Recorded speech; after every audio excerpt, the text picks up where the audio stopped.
Hello, everyone. This is another episode of the Tokenbound Community Spotlight. Today we have the Pinata team. Steve, Justin, Paige, welcome to the show. Really glad to have you here. Love to hear a little bit more about yourself. Maybe we'll start off with Steve. Yeah, sure, absolutely. Thanks so much for having us. My name's Steve. I'm the head of developer relations at Pinata. So handle pretty much anything having to do with people using our product, trying to figure out how it works, assisting developers, writing content, pretty much everything in between.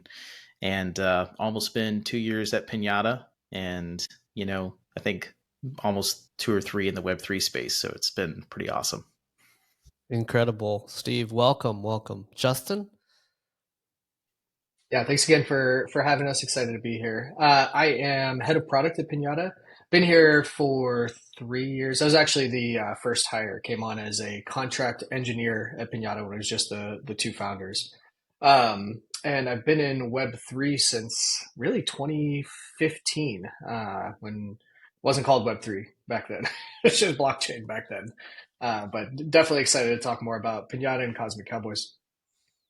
Awesome. 2015, you've been around for a while now. You've seen so many changes and all of that. Yeah, Yeah, I'm it's a long time. Paige. Oh, sorry. Cool. Well, Um, go ahead, Paige. Yeah, good to meet yeah, sorry. Didn't mean to cut you off, Justin. Thanks for having us on, Benny. Yeah, I'm Paige. I'm a software developer at Pinata. I'm one of the engineers working on the Cosmic Cowboys. I've been at Pinata a little over a year. And in the Web3 space, not quite as long as Justin, but about 2 years. So yeah, we're really excited to be here and share some of what we're working on with Cosmic Cowboys. Awesome. Well, glad to have the three of you on the show today. And we're going to start off slow and then we're going to build up to, the really exciting parts around Cosmic Cowboys. So, um, tell me more about Pinata. When did Pinata start and what was the original form of it? And then how did it kind of where is it now present day? Yeah, so Pinata started actually almost 5 years ago. I think our 5 year anniversary is coming up. And started out with just Matt and Kyle. They were really interested in blockchains and, using like the early stages of NFTs and stuff like that. And they were really interested in IPFS. And what they found is that when they had to use IPFS for their projects, it was very difficult. So at ETH Berlin in 2018, they basically were one of the finalists there with their project, which became Pinata. And it's essentially IPFS pinning service. And so ever since then, Pinata's goal is just to make IPFS easy for developers and creators as well. And so, when the NFT boom hit in 2022, we had lots of work to do, lots of pinning. So everyone that was trying to make projects and stuff, we were supporting a lot of that as well as kind of the infrastructure behind NFT marketplaces. And so we continue to do that. And it's always interesting because when you're looking at from the IPFS angle and the storage angle, you're kind of blockchain agnostic and you're agnostic to anything being used on the blockchain apart from just NFTs. And so we have the kind of the pleasure of seeing how people are using, blockchains and storage and seeing different waves of stuff, which led us to ERC 6551 and some of those other things. So that's basically what we do, and we're still doing that. Incredible. And, you know, um, I think I made the connection with the pinata itself and pinning. And Justin, you as being the first employee, first contractor to kind of right out of the hackathon, yeah, how was it? Like, what was your experience? Like, were you already deep in the woods of around this area of decentralized storage and all of that? Yeah, definitely. So I was when I met Matt and Kyle, they were working on Pinata already. I was working on my own startup. It was a sort of decentralized and encrypted alternative to Google Docs. And I was using IPFS and I came across Pinata and it was simple to use. And the story that we always tell everyone is kind of funny. I essentially brought down Pinata with the way that I was using it. And I got on a call with Matt and Kyle and became good friends with them. And when I shut that company down, came over and started working with them. At that time, Matt had built out a really strong core to Pinata, which is impressive. It was just him. Kyle was doing all of the marketing, branding, sales, all of that. So I came in to give Matt some support, and then as we raised and grew, I moved over to the product side. But being around that early, you see the loops in crypto and blockchain. Everything kind of repeats itself just in different ways. So it allows us to be, I think, better positioned in the market for both the booms and the busts. Incredible. That's awesome. Well, that's really good to get that context of, Matt and Kyle and Pinata. And, one of the things I've been thinking a lot about is you guys started off with an IPFS pinning service. And so where do you guys go from here? Like, what other things have you guys been dabbling in? And I know we're about to get to the Tokenbound related things, but besides that, what other areas have you guys explored? I'll let Justin ping off of this too if he has anything else to add. Someone who's been building a lot of the products that become experimental and things like that. We've been actually bouncing around with a lot of different things, and I think this year is definitely a place for us to explore different areas, whether it's like consumer storage or like things we can use IPFS for, as well as AI. That was another kind of path we took down, earlier this year to explore it. Is this concept of all of this AI content that's being generated, whether it's images or video, audio, media that people want to consume. It's like, can IPFS be a way to store some of that? And like, what does that look like? So we had like a lot of experiments with that. I think one of my favorites is from the AI generation side was that of websites, because something I think ChatGPT opened up for a lot of people is the ability to go beyond what your skills are. So for instance, I can go to ChatGPT and say, make a website with 2 pages, and like it'll give me the HTML and like the ability to like very easily host that on IPFS and make like a decentralized website.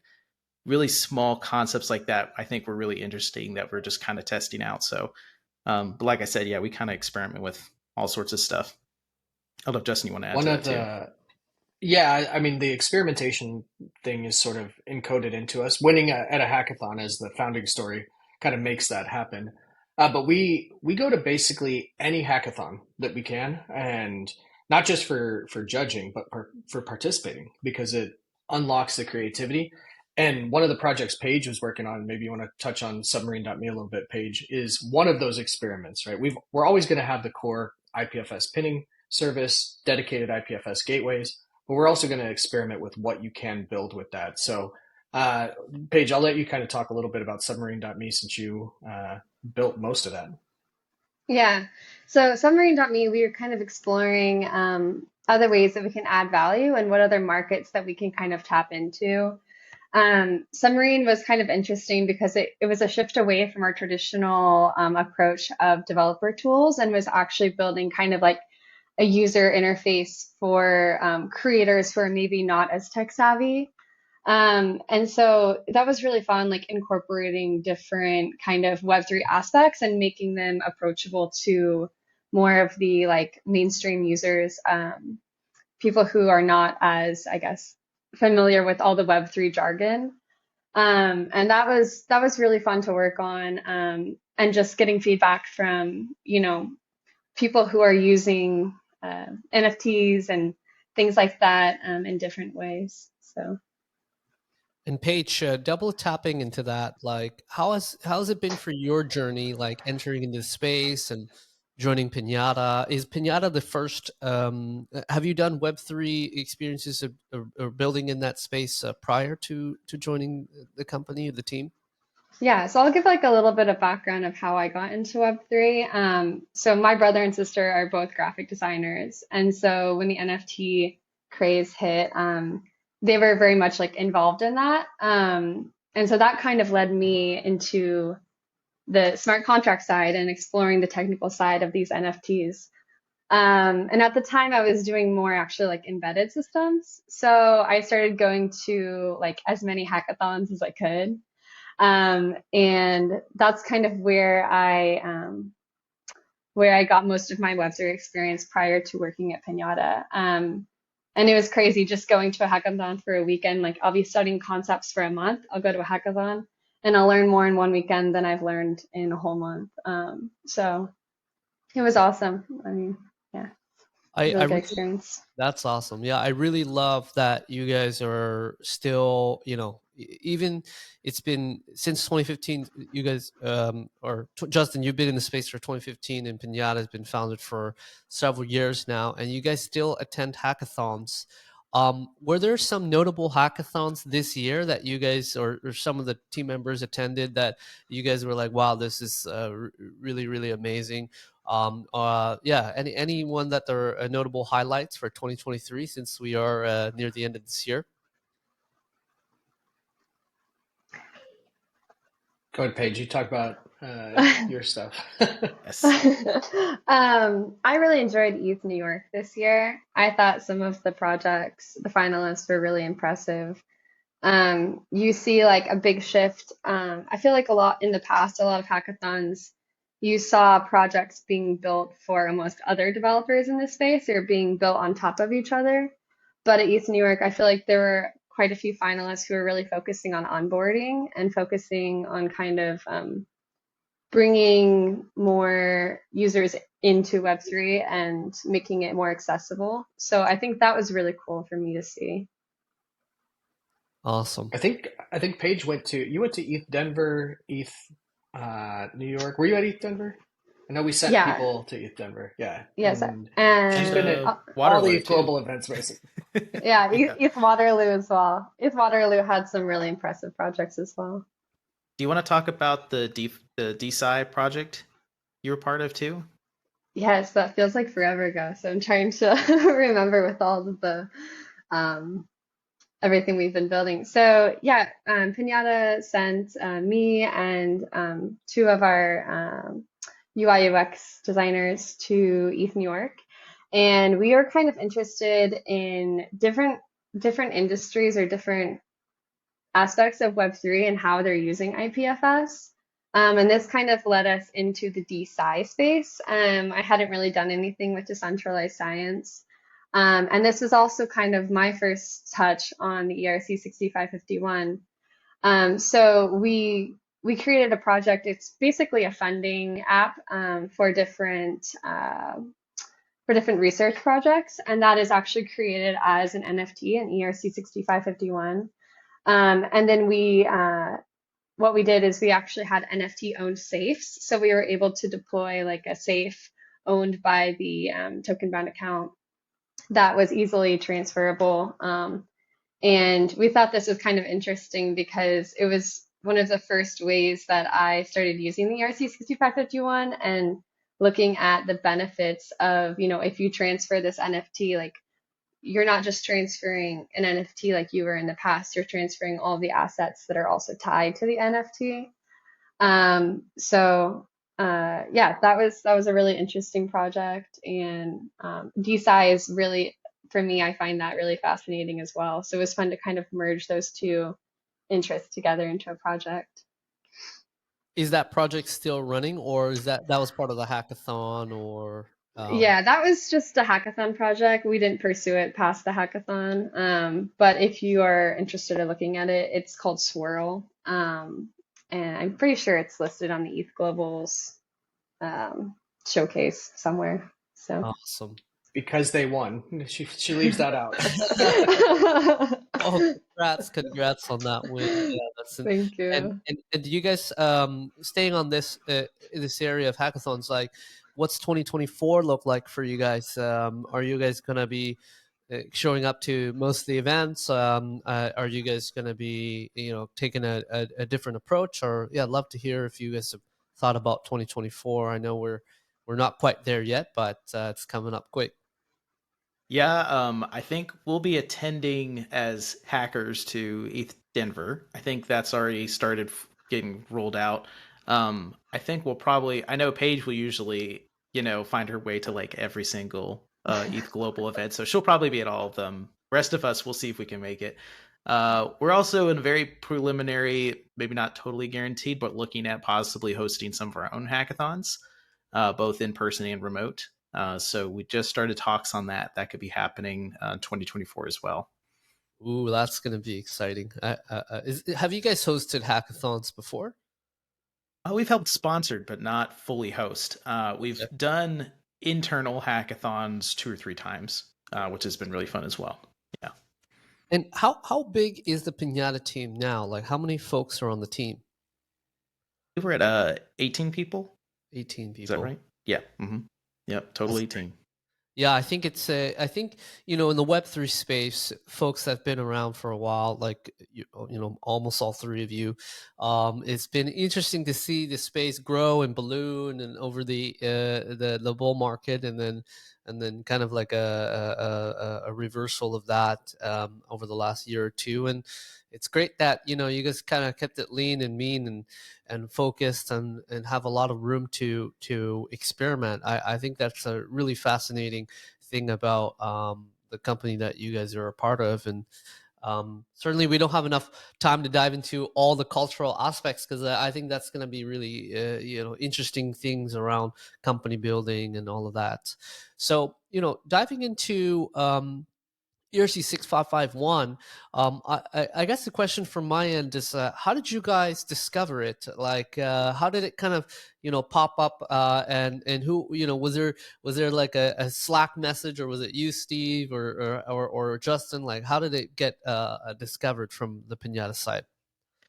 Yeah, it was definitely Kyle. Kyle is, our CEO, and he's definitely our dreamer. So he is the kind of person who's going to think of like the craziest thing you could ever do, and he'll probably do it few months in advance, but not know like, is this going to play out or not. So I think he first stumbled on to 6551 back in like April or May, and was kind of like, we should keep an eye on this because I think this could really be something. Um, and since then, I think around like May or June, he was like, "Hey, go write." He's usually talking to me and a couple other people. It's like, "Go write some blog posts on this. See how you could do this." Blah blah blah. And he kind of kept a steady flow of information from Twitter and other places where um, concepts were emerging and people were using 6551 really really early stage. And I think he kind of saw the potential of what it could be. And it's crazy to see where we are now, because I think the concept of what built Cosmic Cowboys was also pretty early on. I think he kind of saw that AI agents plus 6551 had like a really interesting combo. Um, and he's like, I have no idea technically how you would ever implement that. Um, and I think what happened is, it might have been September. Is that right, Justin? We were actually at another hackathon that Pinata was sponsoring, and Kyle like messaged me and Justin on Slack, and he's like, "You guys should just go ahead and do like AI plus 6551. Just figure it out." And so we kind of like thought up of a few ideas and some concepts, and thought of like a really rudimentary way you could do it on top of like a Web 2 API that was already existing. It was called Space Traders. It's an API designed to help developers learn APIs in general. And it was like, oh, it was interesting. And then, we kind of like stopped really working on it, didn't do much with it. And then Paige, our designer, or not Paige, Marge, who's worked with Paige on multiple projects, she was like, "Hey, Justin, Steve, do you want to like join me for ETH Global?" And we're like, "Sure." And we were trying to think of ideas, and me and Justin were like, "We should just go ahead and do, this concept that we had that we never really got to really do, and built it from scratch. Took some different approaches, built the game and everything from the ground up, and yeah, that's kind of how it got to where it was." Incredible. So I think that's a good cue for us to, let's watch the second teaser of Cosmic Welcome, traveler. Cowboys. Before you lies Ganymede, a moon as harsh as it is distant. Here, the dreams of a cosmic gold rush have been dashed against the cold reality of survival. An asteroid rich with lithium promised a future of prosperity, but fate had other plans. These miners, these space cowboys, found themselves not in a land of riches, but stranded in a world of unyielding solitude. In this unforgiving landscape, Your mission is clear. Aid these stranded souls. Help them gather resources, build a ship, and carve a path back to the stars. This is no mere struggle for survival. It is a quest for redemption, a fight to reclaim a lost future. Here, among the shadows of Jupiter, every decision, every action weighs heavily. The path back home is fraught with perils, but also laden with hope. Welcome to Ganymede, where the legacy of the Space Cowboys endures.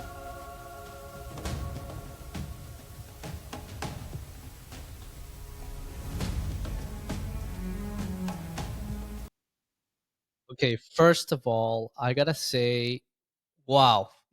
I mean, you gotta tell me like, like, how did you guys make that video? By the way, like, it really gets you going. It's super exciting. Like, walk us through that, like, that whole storyline and all of that, like the narrative areas of Cosmic Cowboys.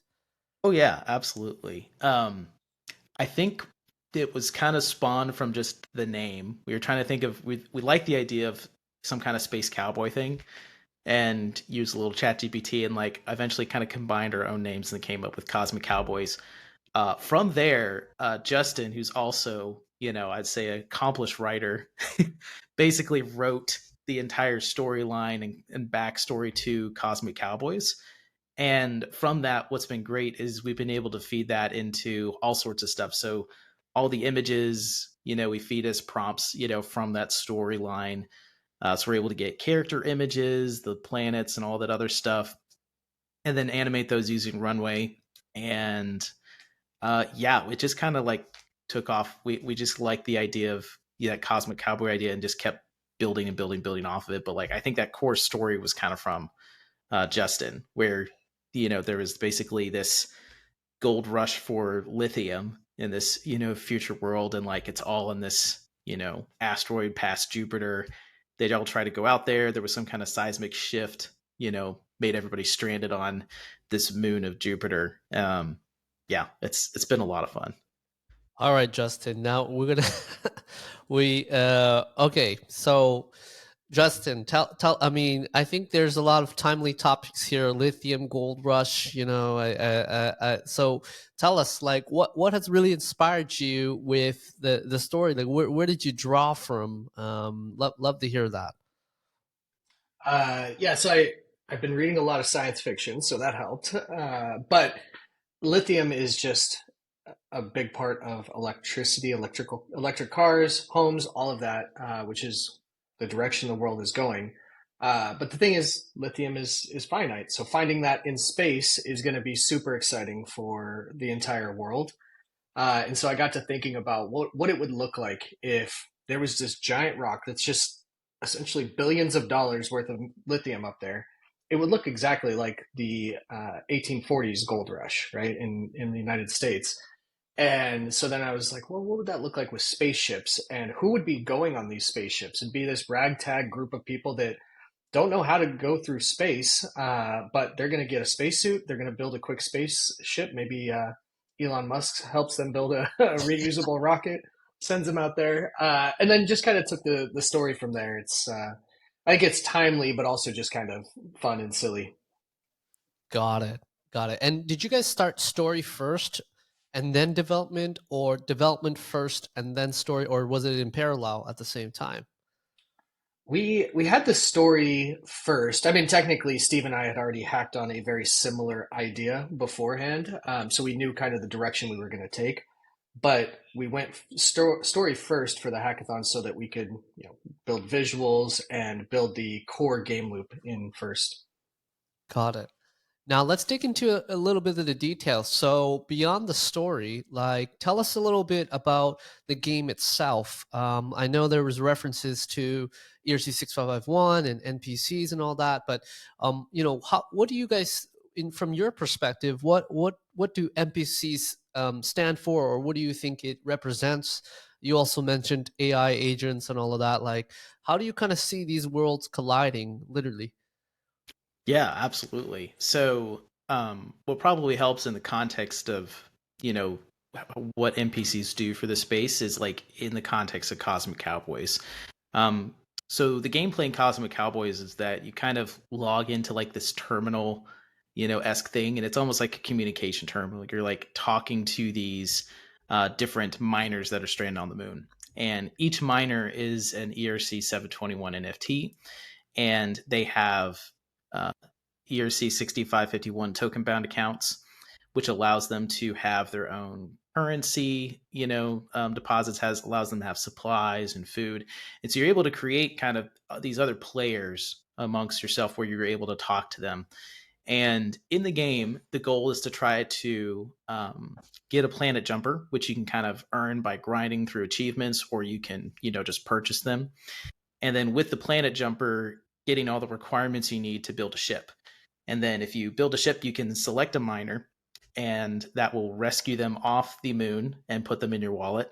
So it's kind of like you're saving an NFT from this game into your wallet, and all the stuff that comes with them, so like any kind of currency or food or all these other 1155 or ERC20 tokens, that's all kind of bundled up. And so that's like the goal of the game, and it's like try to see how many miners you can rescue over time. And I think the power that is displayed about NPCs in the game is that with the way we have things structured, these NPCs can basically do on-chain actions using AI function calls. And so when you're talking to one of these miners, you can say, "Hey, I think you should check out the supply depot." Goes to the supply depot, that changes their location. "I think you should buy some supplies." Uses up some credits, gains some supplies and returns. And there's all these different game logics you can do, from playing poker, stealing food from other people. It's absolutely wild. We try to keep that cowboy essence in there. And what's really cool is, so there, there's those actions that you're prompting these agents to do. But on top of that, we have a system that basically prompts these agents on their own to make an action once every hour. So once every hour, these NPCs are doing something. They're like going to a different location, they're playing poker, they're buying supplies, whatever it might be. And what's really cool about that is that you can leave the game and then come back, and it's going to be completely different from when you last left it. And I think that provides a lot of value for just gaming in general, but also blockchain gaming. This concept of a world that's living and breathing outside of, kind of your own control, perhaps, but also one that's financially live, where like there's like real finance controls happening in game, which is really cool. And just for clarification, when you mention miners are they they're the agents, right? Like they're the cowboys, Yeah. or is a miner a tool, like a machine? The miner is the Cosmic Cowboys, you could say. Yeah, they're the Got NPCs. it. Absolutely. The And main how many characters. miners are? And I think the name is name of this asteroid Ganymede, or did I pronounce that right, or how would you pronounce Ganymede, yeah, that's it? it. Yeah, Ganymede, we currently have 20. So our current 20. game has 20, but like we have the ability to scale that, however much we want. All you really need is like names, backstory, images, and you can create a miner. That's really all you need. And with AI generation tools, it makes it really easy to just, populate that stuff. It's really interesting. Got it. Which we're doing with planet jumpers are the other characters, and we should clarify that Oh. the only playable character is yourself. Like any in-game character is an NPC. So when you mint a planet jumper, that is also an NPC taking autonomous actions. Your goal is to influence that planet jumper the same way you would with the miners, and try to get them to rescue. But they've got a mind of their own. But planet jumpers are leveraging those tools Steve was talking about, where you just give it a little bit of a description, you'll get a backstory, a name, and an image, and then you can launch that planet jumper. Got it. Got it. And I'll spin it over to Paige. Like, Paige, as you kind of helped contribute and worked on this, what part of the project was the most difficult, or the projects that you, the parts of it that you really enjoyed in working on Cosmic Cowboys? Yeah, so when Justin and Steve pulled me in on this project, I was honestly just amazed by how much they had already created in such a short amount of time. And so for me, like it was really cool to see the combination of the AI with the ERC 6551, and how they had already kind of created this really cool concept of merging those two technologies together. I think some of the challenges is we are kind of limited by the AI models that we're using. So we are consuming those as tools as part of the game. And so kind of exploring those limitations and what those limitations are within, the game that we're building has been kind of an interesting challenge, and something I think we're still kind of exploring, and how we can use those tools to the best of our ability and kind of explore different avenues of how we can make that better. And I think just overall, like I also just love the game story. I think that Justin's a brilliant writer and an idea machine. So that's been my favorite part as well. Amazing. So, where do you guys take this now that you have like an amazing, like beyond proof of concept, it's already working? Yeah, where do you guys want to take Cosmic Cowboys? Is it to scale the game and eventually have, I don't know, hundreds of thousands of or millions of players, or is this kind of like leading to building some of the infrastructure stuff that Pinata is known for? Yeah, I'd love to hear a little bit more about that. Yeah, absolutely. I think there's kind of two stages. The first stage is we want to get Cosmic Cowboys out of alpha and beta and get it fully available, and let anybody play it as much as they want. And we also want to continue testing and pushing the limitations of what we've built when it comes to how many NPCs can we get in there? What does it look like when we have a lot of people talking to them at once? And really kind of building that stress test and continuing to refine, the core mechanics of what we built.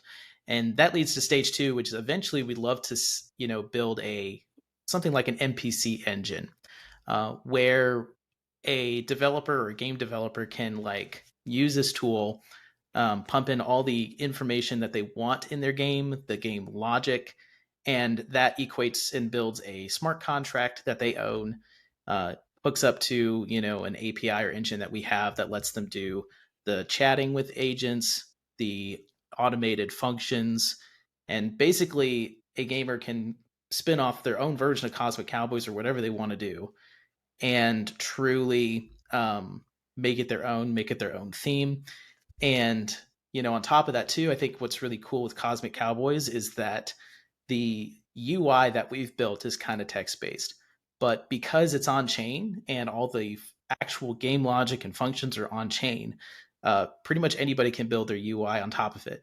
And so if somebody wanted to build a 2D version of Cosmic Cowboys, they could do that. And I think that also tests, what's possible if other game developers wanted to, use like an NPC engine. Got it. And can you guys talk a little bit more about the stack that you guys are they're using? Like from the AI side, is it is it an LLM that API from OpenAI or something like that? And then like I think there's also a challenge around signing, right? Like an NPC signing transactions and all that. So love to hear a little bit more if you're comfortable sharing with like the stack and how all the pieces kind of like in terms of Lego like built together. Yeah, absolutely. So as of right now, the way it's kind of built is we have a smart contract that handles pretty much all the in-game logic, 6551, generate the NPCs, pretty much all of that. So it has all that pretty much ready to go out of the box. And then as far as the other pieces that we're hooking up, we have a server or two that's running the cron jobs to initiate function calls. We are using a lot of like OpenAI's APIs to enable like function calling, chatting with agents, things like that. Ideally, when we build the NPC engine, we'd love to have that even abstracted even more where we can let people choose their own AI models. So we're looking at different platforms and opportunities. So it's not like you're siloed into OpenAI per se, but have the ability to use whatever model you want to, because what you can do with OpenAI is pretty much achievable with any other LLM that's out there. So I think that's the majority of it. And then we have like just the main UI that's interacting with the smart contract directly, and then some pieces that's interacting with the server. As far as signing transactions, I believe the primary way it's done right now. Sorry if you can hear my son. Okay. The primary way that you're signing transactions is through the main server that we have. I think ideally we'd like to see a little bit more autonomy with like how those transactions are signed with the NPCs having their own wallet. So whether that's like an NPC that has a regular wallet or maybe 4337, something like that, where we can even build that autonomy even more and perhaps even have some of that AI, abstracted as well to like on chain. Awesome. Yeah, that's super helpful. And especially for the builders in the community, they really love to tinker and they're very curious as well of like how to kind of build something like this. And hopefully the NPC engine that you guys are building will be available soon and then they can use that as well. Um, do you have any stories of NPCs doing weird things yet in these worlds? I know the Parallel team has shared a few of them, which I've heard, and we've recorded one for from NPC Day this year. But any stories of the miners or the planet jumpers doing something that you didn't expect? I've got a couple. So one is in the very like I think first build that we had.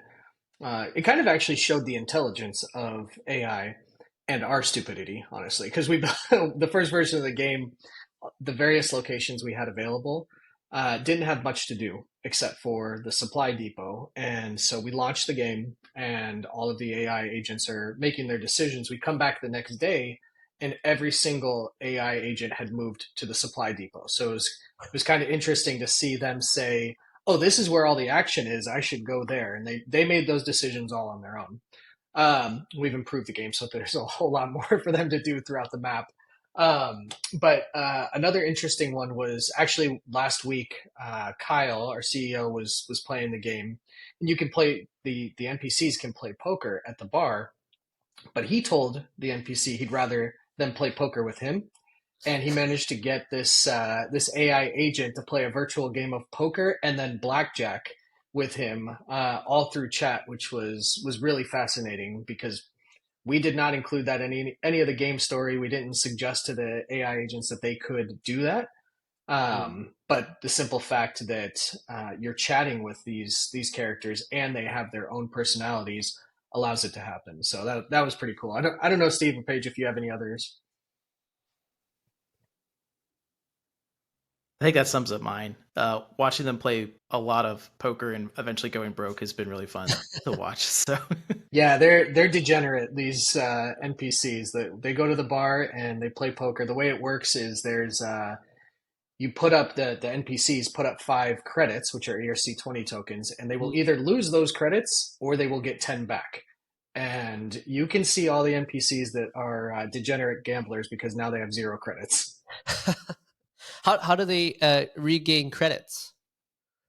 Right now, the only way to regain credits is to sell supplies, and you can get supplies by launching a supply mission. You also start the game with supplies. You can also get supplies by stealing. So these AI NPCs can choose to steal from other NPCs in the game as long as they have built up enough trust.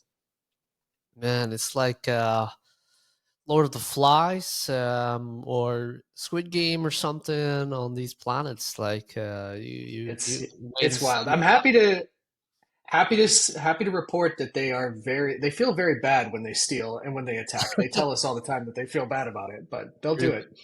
Okay. Wow. It's also interesting because some of them won't steal. Like I had one NPC that I was chatting with and I was trying so hard to convince her to steal and she just wouldn't do it. Really. So yeah. And I think that also maybe like from the tech side has to do like what level they have of trust. But it's quite interesting because the conversations can differ between the different NPCs. So I think there is some autonomy there. And how do you now I'm getting curious, like how do you instill the, I guess, like the principles, or like, I don't know, like in games there's attributes, right? Like strength, intelligent, and like how do you guys like fuel the prompts so that like the character page you mentioned, the female miner, like was there like attributes that associated like that this character wouldn't do something that's morally incorrect? Yeah, we built backstories for each of these first 20 characters. And the way that we did it is first we started with a name, then we started with an image, and then we auto-generated backstories. Those backstories then became AI embeddings so that every single character could know each other's backstory. And that creates their personality. So every time you're chatting with them, every time they're making decisions on their own, they know their backstory. They know every other character's backstory. They know their game state. So we'll fetch the current game state from on chain. And then they make decisions based on all of that knowledge. At the time, we didn't know how well those things were going to interact, and we've had to make tweaks to it. But the actual backstories and the character personalities do influence their decision making. As Paige said, a character that should have technically been able to steal, based on the rules of the game, just refused to do it, which was fascinating. And do these personalities evolve? Like I could already imagine this female character, this miner, like she's you know, doesn't want to steal because it's probably wrong or whatever, and maybe one day, I don't know, she does, and then like her personality starts to change. She goes down like the dark alleyway. Like, have you seen something like that, or they tend to kind of stay like basically based on the description, they kind of stay in that realm most of the time. They, They do change a little now, but we want them to change a whole lot more. And the Mm. way that we're going to enable that is message history right now is pretty truncated, just because the context window for AI models, it just starts getting messy. But you can supplement that with embeddings. And so we can get entire conversation histories that will then influence their personality. Because somebody, an NPC that is like, I don't want to steal, may be influenced after 10 or 15 different end users try to get them to do that.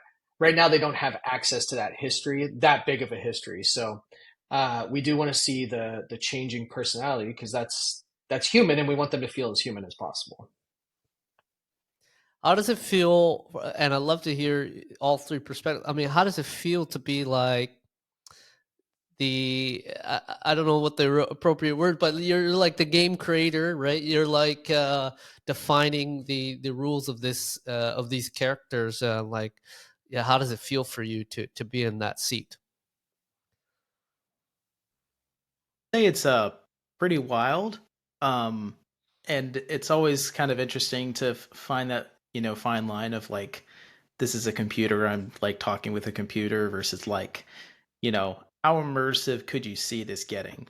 And it's just like chat, it's pretty easy to disassociate, but like, I think with better tech and like better models, the stuff that we're seeing to come out now, it's pretty wild, how immersive that could really be.